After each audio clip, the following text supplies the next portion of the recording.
Siapa yang percaya, siapa yang tahu Roh Kudus hadir bersama kita? Boleh lambaikan tangan saudara. Ayo kita kasih tepuk tangan yang meriah buat Tuhan kita. Saudaraku, biasanya setiap tahun kita buat ibadah KKR Kenaikan Tuhan Yesus hanya sore saja. Ya, tapi tahun ini kita sengaja buat 3 kali.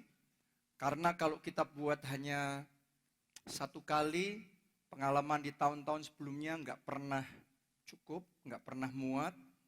Ya, jadi tahun ini kita buat 3 kali, tapi 3 kali pun juga ibadah pertama sudah penuh, dan saya percaya ibadah kedua penuh, ibadah ketiga penuh. Dan saya percaya Tuhan akan melakukan terobosan yang lebih besar lagi. Untuk gereja keluarga Allah di tempat ini, saya yakin di Jogja ini akan ada pelipat gandaan yang dahsyat, 100 times more, 100 kali lipat lebih banyak Tuhan kerjakan. Boleh tepuk tangannya yang paling meriah? Karena akan ada orang-orang di sini yang Tuhan akan pakai saudara jadi alat-alat kerajaan Allah untuk memperluas kerajaan Allah, sehingga kerajaan Allah ditegakkan di bumi seperti di surga. Amin. Nah saudaraku, hari ini kita memperingati satu momen yang sangat penting sekali, yaitu kenaikan Tuhan Yesus. Tuhan kita bukan sekedar mati bagi kita, tapi pada hari yang ketiga dia bangkit dari kematian. Kalau Yesus tidak bangkit dari kematian, maka kematiannya sia-sia. Maka iman saudara dan saya sia-sia. Saudara dan saya punya jaminan keselamatan masuk di dalam kerajaan surga. Karena apa yang sudah Yesus kerjakan bagi kita 2000 tahun yang lalu di kayu salib, dia mati, dia serahkan tubuhnya dan darahnya buat saudara dan saya. Tapi yang luar biasa, setelah dia bangkit kembali, dia nggak langsung hilang begitu saja. Alkitab mencatat 40 hari, saudaraku, selama 40 hari lamanya dia berulang kali menampakkan dirinya kepada murid-muridnya untuk membuktikan bahwa dia hidup 40 hari dan kepada berbagai macam orang. Sampai kemudian pada akhirnya saudaraku dia naik ke surga. Itu yang kita peringati pada hari ini. Dan ketika dia naik ke surga, dia memberi pesan kepada murid-muridnya supaya jangan tinggalkan Yerusalem. Di sana nantikan apa? Janji Bapa, yaitu Roh Kudus. Terus kemudian murid-muridnya berdoa 10 hari. Dan kemudian pada akhir hari yang ke-10, itu hari Pentakosta, Roh Kudus dicurahkan. Dan di situ awal bagaimana revival, bagaimana kebangunan rohani terjadi dan tidak terhentikan sampai hari ini. Injil diberitakan dari Yerusalem, Yudea, Samaria sampai ke ujung bumi. Dan saya percaya belum berhenti, akan lebih dahsyat lagi, akan tambah besar, tambah luar biasa yang Roh Kudus kerjakan di tengah-tengah kita. Boleh tepuk tangannya, boleh yang paling meriah buat Tuhan kita. Mari kita baca Kisah Para Rasul pasalnya yang pertama, ayat yang ketiga sampai ayat yang ke-9.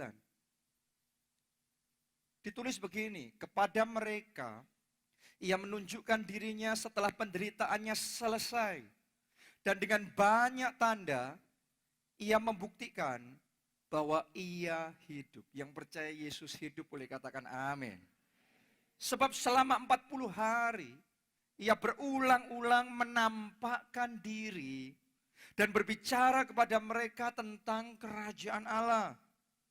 Pada suatu hari, ketika ia makan bersama-sama dengan mereka, ia melarang mereka meninggalkan Yerusalem dan menyuruh mereka tinggal di situ menantikan janji Bapa.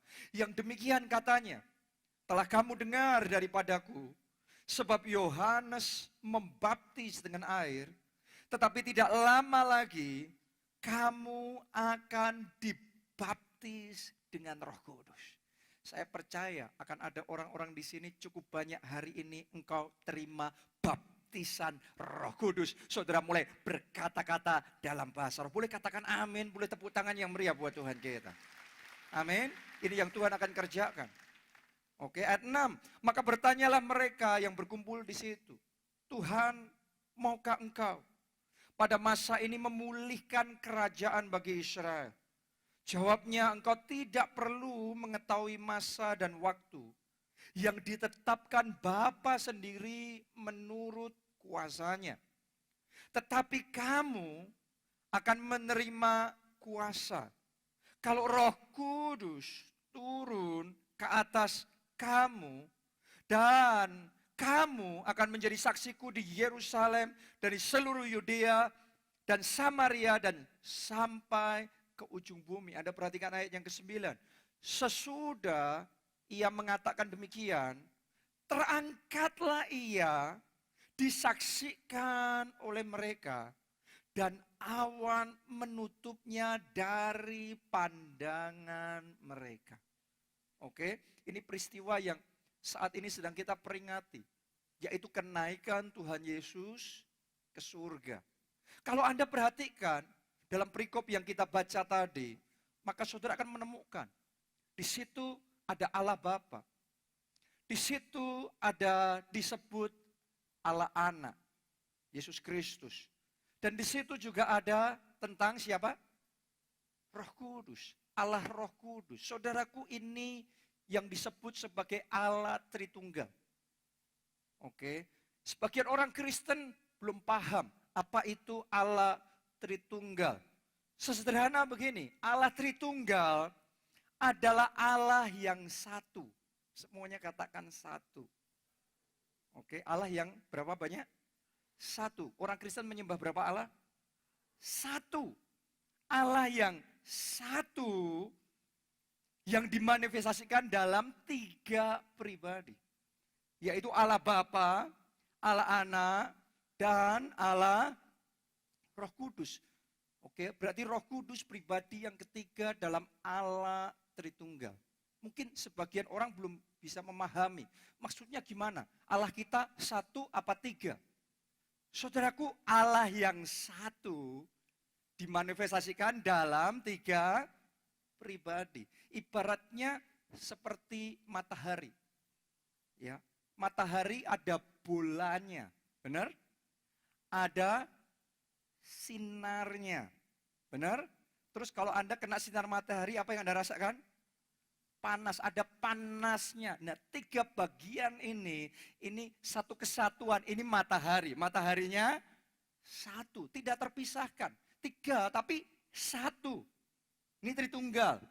Oke, di mana ada bola matahari, di situ ada sinar, ada panas. Di mana ada sinar dan ada panasnya, di situ ada bola mataharinya juga. Saya mau ngomong begini sama saudara, sama seperti Allah Tritunggal. Dimanapun Allah Bapa ada, Allah Anak ada. Dimanapun Allah Anak ada, Allah Roh Kudus ada. Makanya Roh Kudus, saudaraku, sering juga disebut sebagai Roh Allah. Roh Kudus juga disebut sebagai Roh Yesus Kristus. Kenapa? Karena Tritunggal. Karena satu, dan saya punya berita baik buat saudara.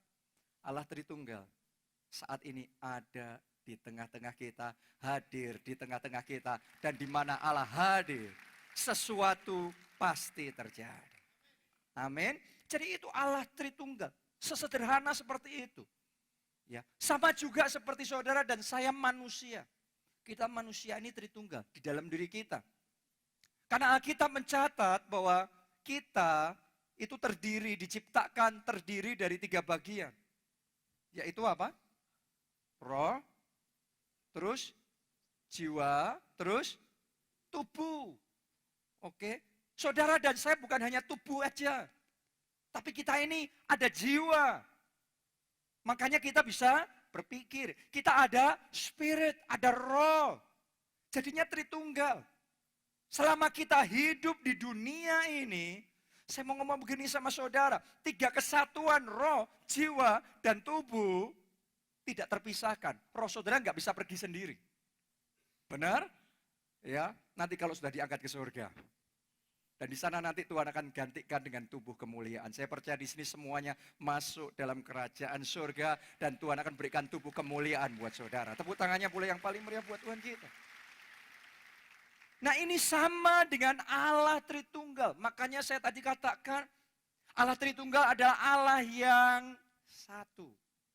Yang dimanifestasikan dalam 3 pribadi. Sesederhana itu. Supaya kita bisa punya gambaran. Saya mulai dengan Allah Bapa terlebih dahulu. Saudaraku, Allah Bapa pribadi pertama di dalam Allah Tritunggal adalah Allah yang menciptakan surga dan bumi.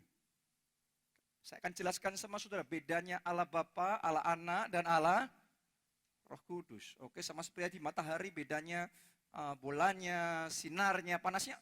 Mereka satu kesatuan, tapi masing-masing punya penjelasan sendiri-sendiri. Oke, manusia rohnya, jiwanya, tubuhnya punya penjelasan masing-masing. Saya mau bagikan sama saudara, Allah Bapa, Allah Anak, dan Allah Roh Kudus. Allah Bapa itu Allah yang menciptakan surga dan bumi. Dia disebut the Alpha and the Omega. Yang awal dan yang akhir. Ini adalah Allah Bapa, saudaraku. Dia yang disebut sebagai Bapa segala roh. Dari dia asal semuanya.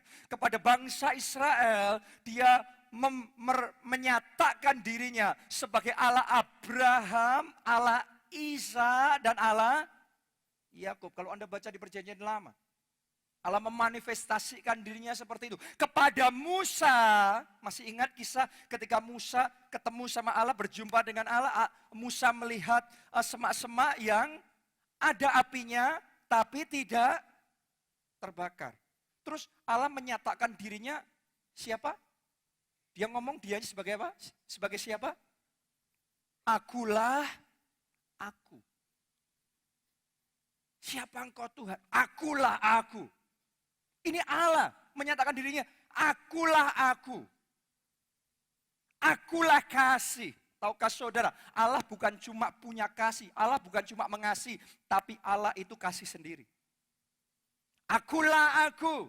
Allah bukan sekedar ada di kekekalan, tapi Allah itulah kekekalan sendiri. Allah bukan cuma punya kuasa, tapi Allah itulah kuasa sendiri. Allah bukan cuma memberi kita damai, tapi Allah itulah Raja damai. Dan saya berdoa hari ini semuanya damai, sejahtera, dipenuhkan, dicurahkan, dilimpahkan di tengah-tengah kita. Tepuk tangannya boleh yang paling meriah buat Tuhan kita. Ini Allah Bapa. Dan Allah Bapa pribadi yang pertama dari Allah Tritunggal kita bisa lihat sangat menonjol sekali di Perjanjian Lama. Setelah itu yang kedua, pribadi yang kedua yaitu Allah Anak. Yesus Kristus. Saudaraku, ini adalah manifestasi pribadi Allah dalam bentuk darah dan daging. Oke?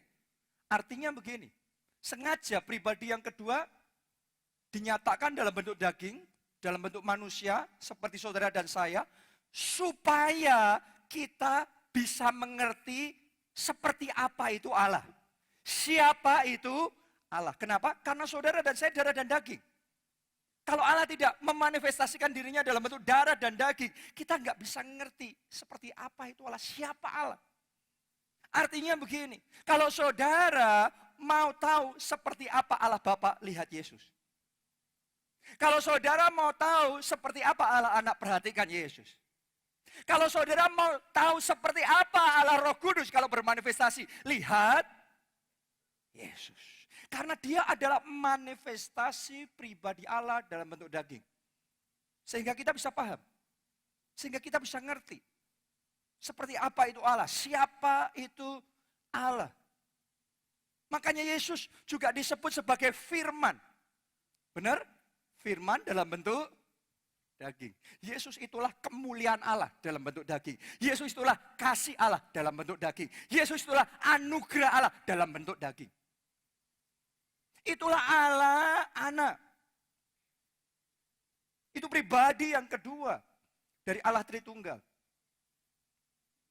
Yang ketiga, yaitu Allah Roh Kudus. Hari ini kita akan banyak belajar. Allah Roh Kudus. Pribadi yang ketiga ini. Ya karena di Alkitab Perjanjian Baru, kalau sudah perhatikan, Matius, Markus, Lukas, Yohanes. 4 kitab Injil. Saudara akan melihat di situ peranan Yesus. Sangat menonjol sekali. Tapi setelah Yesus naik ke surga, masuk kisah para rasul, di situ peranan Roh Kudus dimulai. Dan saya punya berita baik, tidak berhenti sampai di kitab Wahyu ditulis saja. Saya mau ngomong sama saudara, dia terus bekerja sampai hari ini. Dan dia ada di tengah-tengah kita. Dan dia Roh Kudus siap dicurahkan pada saat ini. Tepuk tangannya pula yang paling meriah buat Tuhan. Amin. Jadi hari ini di dalam peringatan kenaikan Tuhan Yesus. Ya, kita akan belajar tentang Roh Kudus. Kenapa? Karena sebenarnya itu alasan Tuhan Yesus naik ke surga. Jadi saudara harus tahu, kalau kita memperingati kenaikan Tuhan Yesus, kenapa Tuhan Yesus harus naik ke surga? Bukankah dia sudah bangkit? Lebih enak dia terus saja di dunia. Kenapa dia harus naik ke surga? Kita baca Yohanes pasalnya yang ke-16, ayat yang ke-7.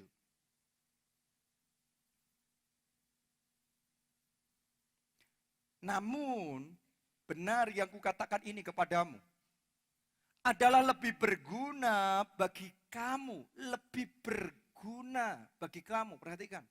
Jika aku pergi, sebab jikalau aku tidak pergi, penghibur itu, siapa penghibur itu? Ini Roh Kudus. Penghibur itu tidak akan datang kepadamu. Tetapi, tolong dengarkan saudaraku. Jikalau aku pergi, artinya kalau Yesus naik ke surga, aku akan mengutus dia kepadamu. Artinya begini, kenaikan Tuhan Yesus adalah kunci supaya janji Bapa bisa tergenapi.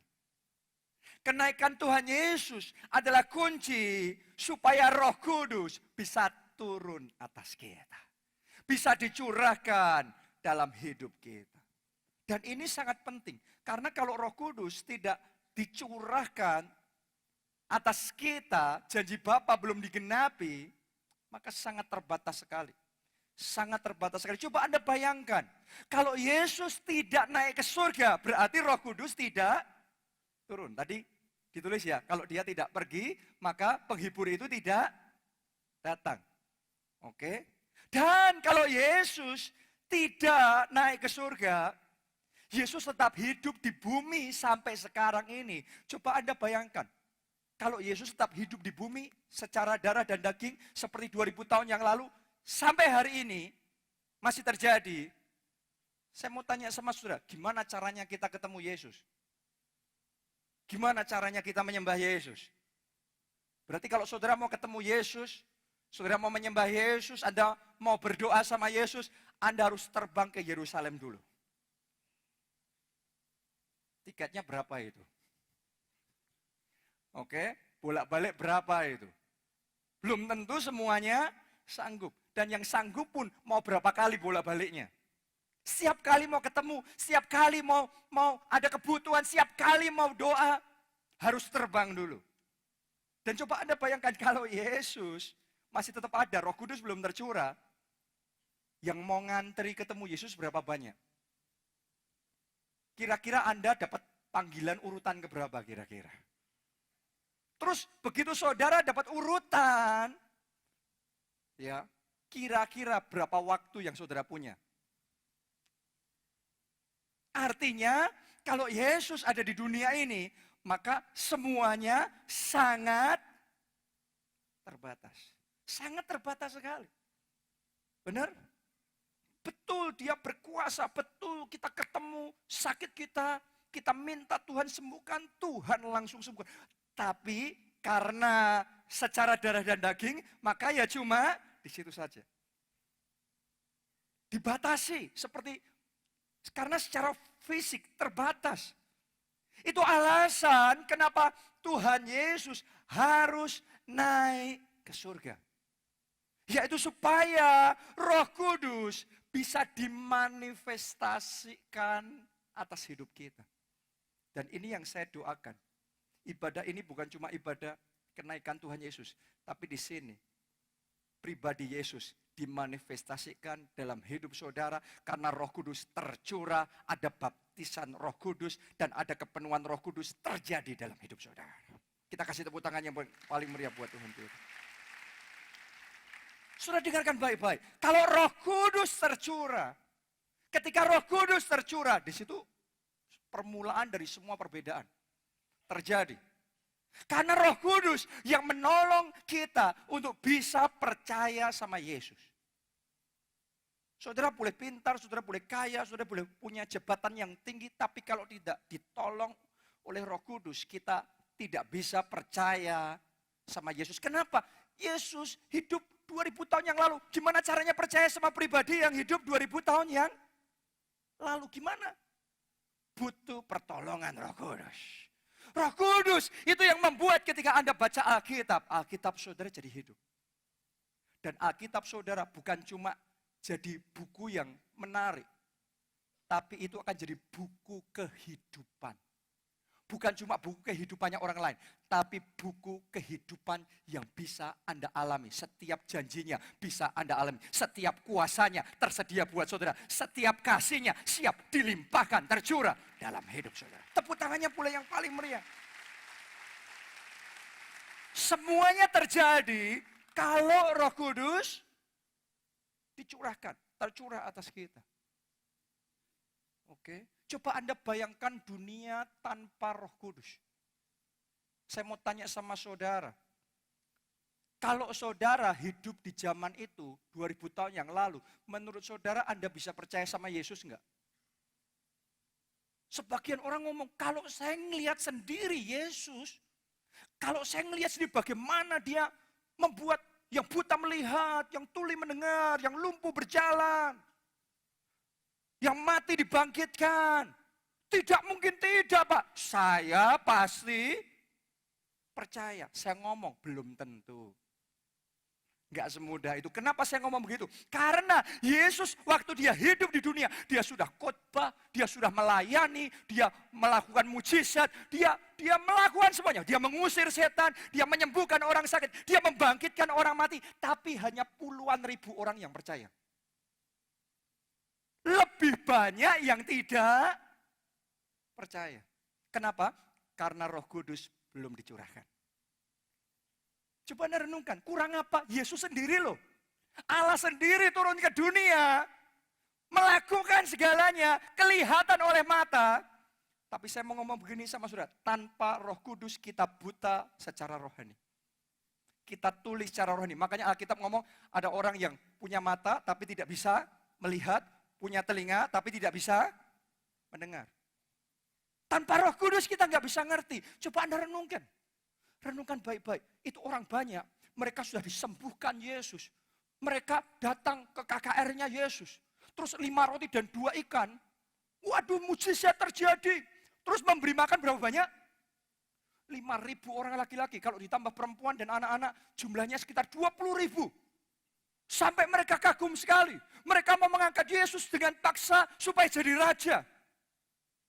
Tapi ketika Yesus disalib, mati, mereka pulang ke rumah dan mereka bertanya, sebenarnya benar apa enggak ya? Yesus itu Tuhan apa tidak ya?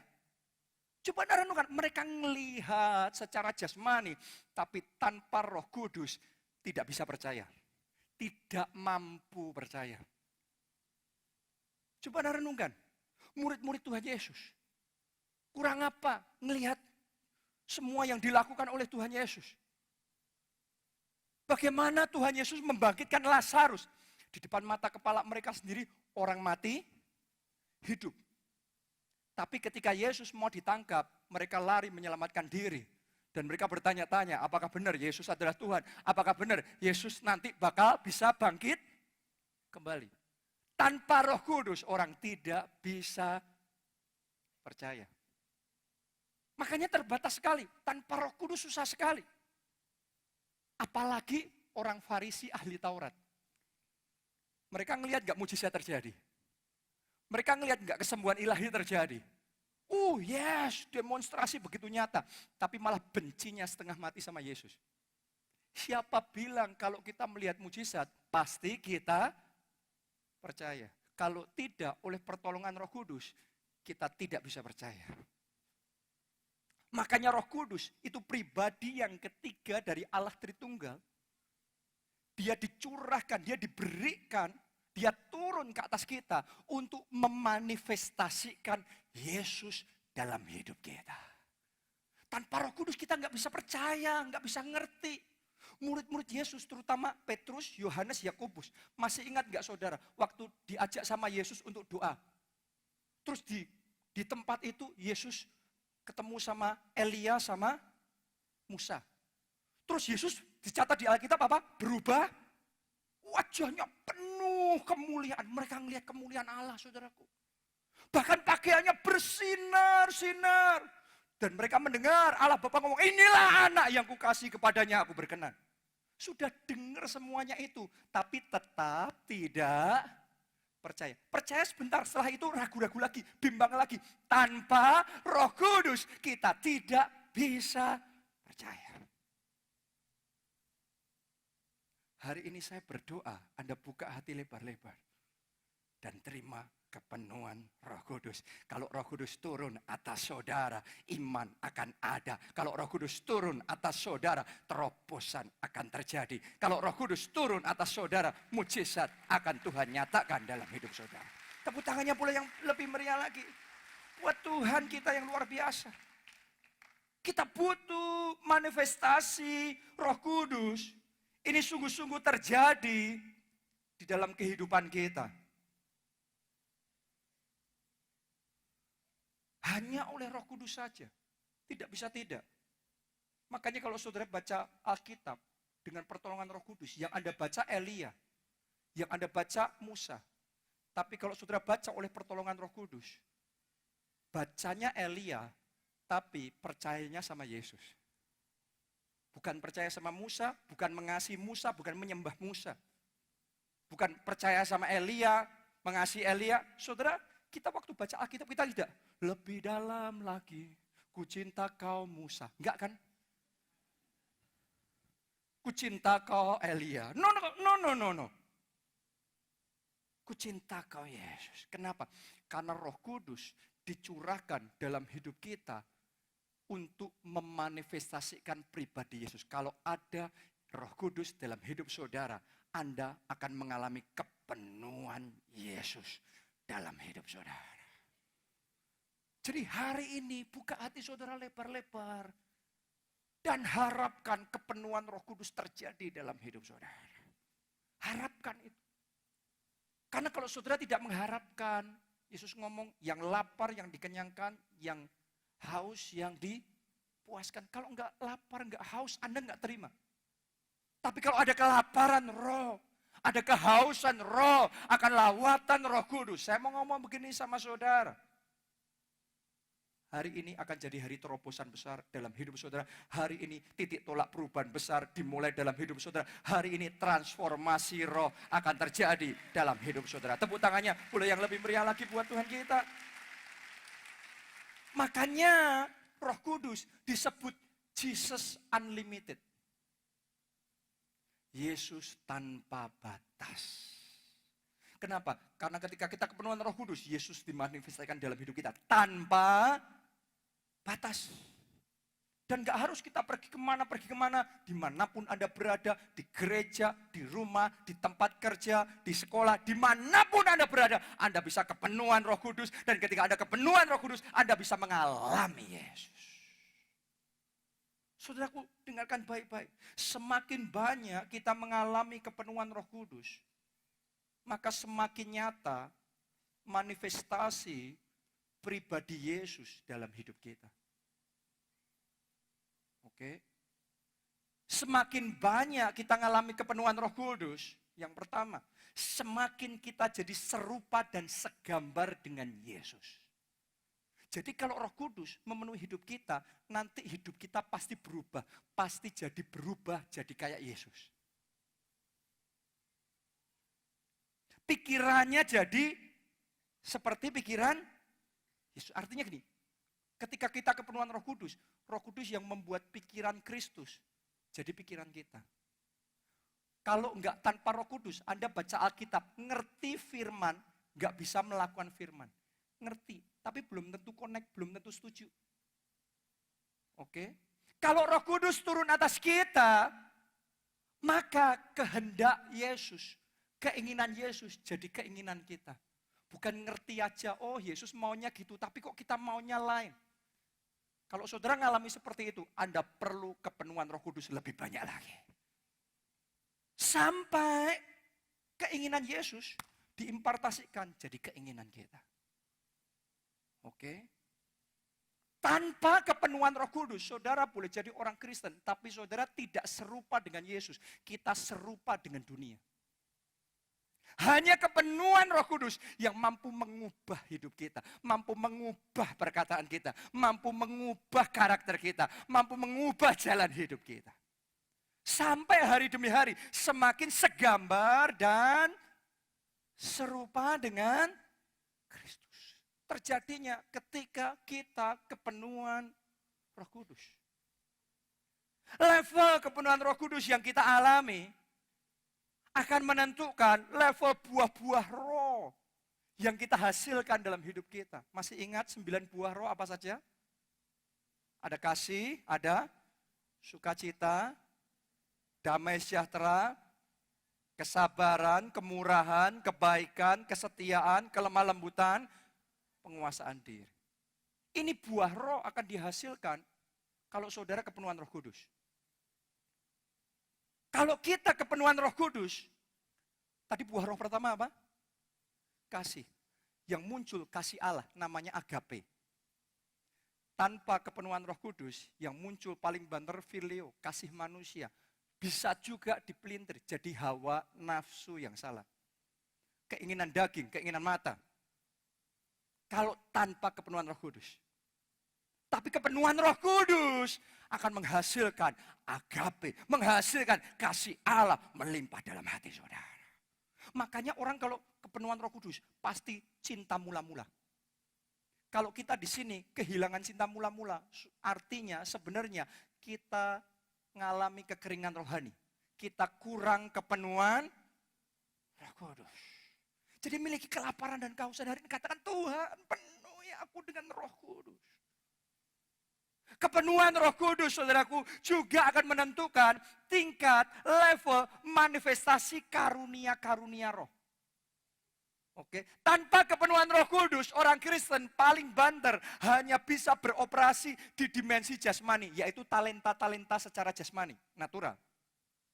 Sama seperti orang nggak percaya Yesus, sama. Tapi kita juga begitu. Kalau saudara kepenuhan Roh Kudus yang muncul bukan cuma talenta secara jasmani, tapi karunia-karunia roh akan Tuhan munculkan dalam hidup saudara. Masih ingat ada 9 karunia roh apa saja? Ada karunia hikmat. Ingat gak? Maksudnya gimana karunia hikmat itu? Ingat gak saudaraku? Waktu Yesus didesak sama orang Farisi ahli Taurat, ada perempuan yang berbuat dosa, terus apa yang harus diperbuat? Yesus disudutkan ya, kalau sampai Yesus ngomong, oke dirajam, pakai batu. Nanti Yesus disalahin, katanya kasih, kok dirajam, benar? Kalau dibela, loh ini perempuan berdosa kok dibela. Di situ karunia hikmat muncul, Yesus cuma nulis saja. Terus Yesus ngomong begini, Yesus nggak jawab pertanyaan mereka, tapi Yesus ngomongnya begini. Siapa yang tidak ada dosanya sama sekali, yang pertama ngelempar batu. Dan Alkitab mencatat, itu hikmat loh saudaraku. Jawabnya itu hikmat. Dan Alkitab mencatat, begitu orang banyak mendengar, mereka jadi sadar. Tiba-tiba ditemplak oleh Roh Kudus. Sadar, saya masih punya dosa. Gak jadi ngelemparin batu, selamat. Itu karunia hikmat. Yang pertama. Yang kedua karunia apa? Pengetahuan.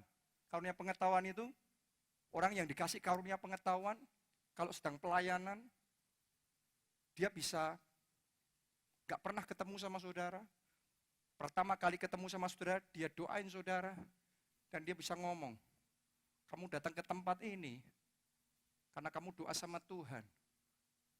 Kamu punya sakit ini, di bagian tubuh yang ini. Mulainya sekian waktu yang lalu. Dan hari ini kamu datang, kamu terima kesembuhan. Oh wow, Anda tiba-tiba terheran-heran, kok bisa tahu dia? Itu karunia pengetahuan. Bahkan yang sangat tajam, saudaraku, orang-orang tertentu yang dikasih karunia sangat tajam, dia bisa tahu, kamu tinggal di jalan ini, nomor teleponmu segini, kamu asalnya dari tempat ini, dia bisa tahu. Dia bisa korek, saudara. Oke, ya, mereka ngomong, kalau mereka beroperasi di situ, itu kayak mereka ngelihat korden. Jadi makin lama makin dilihat, makin terbuka, makin kelihatan. Seperti apa hidupnya. Makanya kalau nabi yang datang, punya karunia pengetahuan, sebagian orang takut didoakan. Kenapa? Takut ketahuan dosanya. Oke. Karunia pengetahuan. Yang ketiga karunia nubuat. Ini cukup familiar buat kita. Nubuatan apa yang Tuhan akan kerjakan, apa yang akan terjadi. Ya. Terus karunia iman. Yang keempat, ada orang punya karunia iman, berani percaya untuk melakukan perkara-perkara yang besar. Yang menurut orang jasmani, waduh, itu apa mungkin besar sekali. Tapi orang kalau punya karunia iman bisa. Slogan yang paling mantap, tidak ada yang mustahil. Oke. Yang keberapa? Yang kelima, karunia menyembuhkan. Anda bisa perhatikan, menyembuhkan orang sakit jelas. Karunia mujizat. Karunia mujizat bedanya sama menyembuhkan adalah yang satu kesembuhan ilahi atas sakit penyakit, yang satu berbagai macam mujizat yang lain. Oke. Terus kemudian ada karunia berkata-kata dalam bahasa roh. Setelah itu yang kedelapan, karunia menafsirkan bahasa roh. Bukan menerjemahkan loh ya. Karunia apa? Menafsirkan. Apa? Menafsirkan, bukan menerjemahkan. Bahasa roh tidak bisa diterjemahkan ya. Tidak bisa, da. I love you. Gak ada yang seperti itu. Oke? Makanya bukan menerjemahkan, gak ada terjemahannya. Itu menafsirkan. Tuhan kasih bahasa roh sama seseorang, Tuhan juga kasih karunia apa message dari Tuhan, pesan Tuhan yang perlu disampaikan. Oke? Yang terakhir karunia membedakan roh.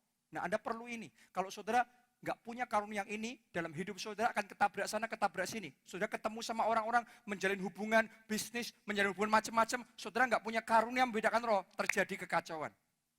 Tapi kalau saudara punya karunia yang membedakan roh, saudara ngerti. Yang mana yang saudara harus jalan, yang mana Anda tidak boleh melangkah lagi. Ya. Ini karunia membedakan roh. Ngerti.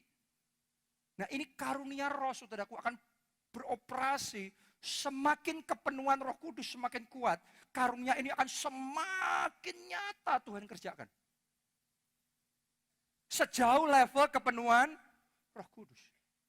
Dan juga level kepenuhan Roh Kudus yang kita alami menentukan level kuasa Allah yang bekerja dalam hidup kita. Ketika saudara berdoa, kuasa di dalam doa saudara ditentukan level kepenuhan Roh Kudus.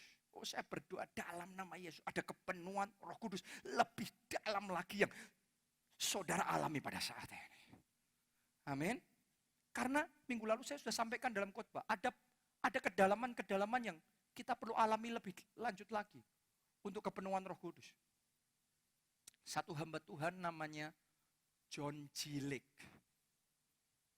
Ya, ini salah satu jenderalnya Tuhan yang luar biasa sekali, diurapi, pelayanannya penuh kuasa, pelayanannya penuh mujizat, tanda ajaib. Padahal tadinya dia sama seperti kebanyakan orang Kristen. Dia sudah Kristen lama, tapi doanya tidak pernah berkuasa. Gak ada jawaban doa, gak ada mujizat, gak ada sesuatu yang ajaib dalam hidupnya. Sampai suatu waktu dia mengalami satu peristiwa. Adiknya sakit hampir mati. Istrinya juga sakit hampir mati. Gak bisa diselamatkan. Semua pengobatan, semua apapun tidak bisa menyelamatkan. Sampai akhirnya suatu saat dia datang, dia dengar ada yang namanya kesembuhan ilahi. Ada kuasa di dalam darah Yesus. Dia datang dalam ibadah dan dia bawa keluarganya ini datang. Dan di situ kuasa Tuhan bekerja seketika kesembuhan terjadi. Begitu dia ngelihat itu, imannya bangkit. Berarti benar ada kuasa dalam nama Yesus. Itu bukan cuma rekaan, itu bukan cuma dongeng Alkitab, tapi itu kehidupan dalam firman yang tersedia untuk bisa kita alami bagi orang yang percaya. Dan orang bisa percaya kalau kepenuhan Roh Kudus. Tepuk tangannya yang meriah buat Tuhan kita. Sejak saat itu saudaraku, dia mulai berseru sama Tuhan. Dia mulai minta kepenuhan Roh Kudus terus. Tuhan penuhi lebih banyak lagi. Lebih banyak lagi. Dan sejak hari itu hidupnya berubah total. Doanya penuh kuasa. Pelayanannya penuh dengan mujizat. Sampai diuji, dites. Anda bayangin, dia memberikan diri boleh dites sama ilmuwan. Para ilmuwan. Jadi para ilmuwan saudaraku, kasih berbagai macam alat di kepalanya untuk ngetes gelombang otaknya seperti apa kalau dia berdoa. Kalau dia baca firman. Kalau dia menyembah Tuhan. Jadi beneran, dites sama alat-alatnya para ilmuwan ini, di situ dia mulai doa. Di situ dia mulai baca firman. Waktu baca firman, dia ngomong. Setiap kali dia baca firman, dia doa, kepenuhan Roh Kudus terjadi. Saya mau ngomong sama saudara, kalau Anda berdoa, dengarkan baik-baik, jangan sekedar berdoa. Berdoa dan terima kepenuhan Roh Kudus. Amin. Menyembah Tuhan dan terima kepenuhan Roh Kudus. Waktu Anda dengar khotbah, Anda terima firman, terima kepenuhan Roh Kudus. Jadi John G. Lake mulai baca firman, dia mulai berdoa. Dia di sini dikasih semua alat dan dia mulai lakukan itu. Setelah dia selesai, amin. Terus para ilmuwan datang dan mereka terheran-heran. Mereka ngomong gini, ini tidak pernah kami lihat sebelumnya. Kamu punya jangkauan otak yang jauh lebih lebar daripada manusia normal. Jadi getarannya kuat sekali. Ini yang membuat kalau dia berdoa, mujizat terjadi. Dan dia ngomong begini sama para ilmuwan, itu bukan saya, itu Roh Kudus. Itu Roh Kudus. Karena kalau Roh Kudus, kepenuhan Roh Kudus, mujizat terjadi. Keajaiban terjadi. Terus dia ngomong gini, sekarang coba mekanisme kesembuhan ilahi. Kamu bawa pasien rumah sakit yang parah, bawa ke sini, terus kasih sama alat kamu supaya bisa dilihat sama alat mereka apa yang terjadi dengan sel-sel tubuhnya. Terus sama alatnya itu saudaraku, ada pasien dibawa, terus dikasih di alatnya, waktu itu masalah di kakinya. Terus kemudian John G. Lake minta satu space sedikit untuk dia, tangannya bisa tumpang tangan dan doain. Dan semuanya itu dilihat di alat sama para ilmuwan.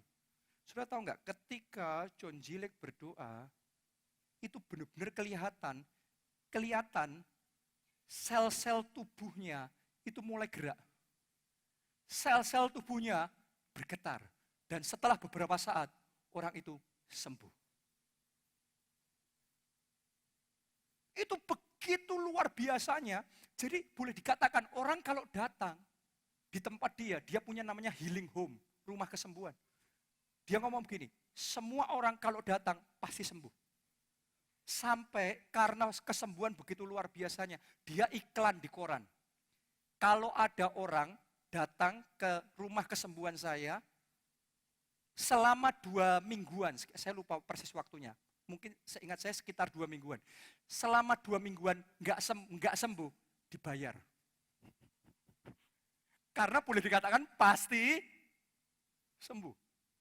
Saya mau ngomong sama saudara, kalau kita alami kepenuhan Roh Kudus, tidak terbatas yang Tuhan sanggup kerjakan di dalam kita dan melalui kita. Tepuk tangannya pula yang paling meriah buat Tuhan kita. Coba Anda renungkan. Kalau kita belum mengalami kepenuhan Roh Kudus sampai di level itu, kita kan paling berharap, wah puji Tuhan kalau dapat mujizat. Yang ini pasti terima mujizat. Pokok jangan sekali, karena dia ngomong, kalau cuma orang datang sekali, dia doa sekali, 10 orang doa, 2-3 orang sembuh. Tapi yang 7 orang baru proses kesembuhannya dimulai, perlu datang lagi, doa lagi. Datang lagi, doa lagi. Setiap hari dia doain, pokok sekitar 2 minggu, pasti sembuh. Sampai kota di mana dia melayani, pada waktu itu dinyatakan kota paling sehat sedunia. Lah bayangin, sakit sembuh, sakit sembuh. Oh, saya berdoa hari ini kita semua punya kehausan dan kelaparan yang besar. Roh Kudus, penuhi kami. Roh Kudus, urapi kami. Karena level kepenuhan Roh Kudus yang kita alami menentukan level kuasa Allah yang terjadi. Dan itu bukan manusia. Itu bukan John Zilek yang mengerjakan, tapi itu Roh Kudus. Jadi seberapa kita buka hati kita untuk kepenuhan Roh Kudus. Seberapa kita surrender diri kita untuk kita kepenuhan Roh Kudus. Saya mau ngomong sama saudara, untuk kita bisa mengalami kepenuhan Roh Kudus butuh surrender. Kenapa? Karena untuk kepenuhan Roh Kudus kita harus berdoa.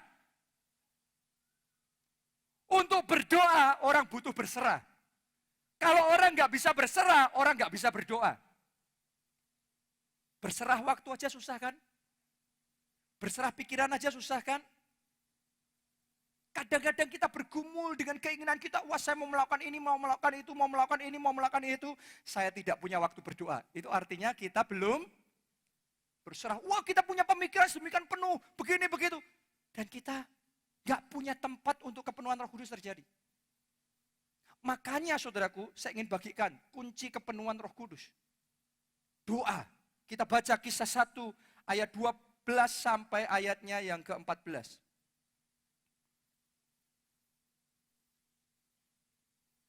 Maka kembalilah rasul-rasul itu ke Yerusalem dari bukit yang disebut Bukit Zaitun, yang hanya seperjalanan sabat jauhnya dari Yerusalem. Setelah mereka tiba di kota, naiklah mereka ke ruang atas, tempat mereka menumpang. Mereka itu ialah Petrus dan Yohanes, Yakobus dan Andreas, Filipus dan Thomas, Bartolomeus dan Matius, Yakobus bin Alfeus, dan Simon orang Zelot, dan Yudas bin Yakobus. Ayat 14 perhatikan. Apa? Mereka semua apa? Bertekun dengan sehati dalam doa bersama-sama dengan beberapa perempuan serta Maria ibu Yesus dan dengan saudara-saudara Yesus. Mau kepenuhan Roh Kudus? Yang mau kepenuhan Roh Kudus boleh lambaikan tangan saudara. Ini kuncinya. Mereka bertekun dengan sehati dalam doa bersama-sama. Hari pertama berdoa enggak mereka? Berdoa, tapi Roh Kudus belum tercurah. Hari kedua berdoa enggak? Berdoa, tapi Roh Kudus belum tercurah. Sampai hari ke-10 baru Roh Kudus tercurah. Saudara tahu enggak? Dari sejak pertama Yesus naik ke surga sampai Roh Kudus tercurah, itu jumlah murid dari berapa tinggal berapa? Tadinya 500 waktu Yesus naik ke surga. Terus yang bertahan sampai di hari ke-10 tinggal 120. Ternyata di perjalanan berdoa, ada orang yang hari pertama berdoa, hari kedua capek deh. Saudara aku bisa maksud kan? Waduh kita mulai belajar doa 1 jam, mulai jalan seminggu 2 minggu. Setelah itu ya sibuk saya, gak sempat. Apapun alasannya. Saya mau ngomong begini, Anda boleh tahu kuncinya berdoa. Anda boleh tahu rahasia berdoa. Anda boleh tahu bagaimana seharusnya berdoa. Kalau tidak berdoa percuma. Tapi mereka setiap hari berdoa. Makanya saya ajak saudara, ini kakak pencurahan Roh Kudus 10 hari ke depan. Ini momen yang luar biasa. Amin. Ini momen penentuan seberapa banyak kepenuhan Roh Kudus yang Anda alami. Murid-murid Yesus dari 500 tinggal 120. Tapi 120 diurapi dengan kuasa Allah. 120 itu diurapi dengan lidah api Roh Kudus. 120 itu terima kuasa Allah. Dan satu mereka dipakai Tuhan melakukan perkara-perkara yang besar. Saya berdoa di sini termasuk yang 120 yang terima kepenuhan Roh Kudus. Terjadi manifestasi kuasa Allah bekerja dalam hidup saudara. Amin. Saudara tahu enggak di dalam sejarah ditulis orang-orang yang berdoa dan kepenuhan Roh Kudus terjadi. Kuasa Tuhan bekerja luar biasa. Dalam sejarah saudaraku, Hudson Taylor berdoa. Dan kebangunan rohani Tuhan kerjakan luar biasa di China. Evan Roberts berdoa selama 7 tahun. Dan hasilnya Welsh Revival yang terkenal. Saya berapa kali cerita sama saudara soal Welsh Revival. Diawali dari berdoa. William Seymour. Kalau saudara mungkin belum familiar sebagian. Tapi dia berdoa 5 jam per hari selama 3,5 tahun. Berapa jam? 5 jam setiap hari selama 3,5 tahun. Dan dia berdoa 7 jam per hari selama 2,5 tahun. Jadi doanya naik level. Dan kalau Anda pernah dengar ini dalam sejarah gereja, dahsyat sekali, Azusa Street Revival. Azusa Street Revival itu kebangunan rohani yang Tuhan kerjakan di Amerika.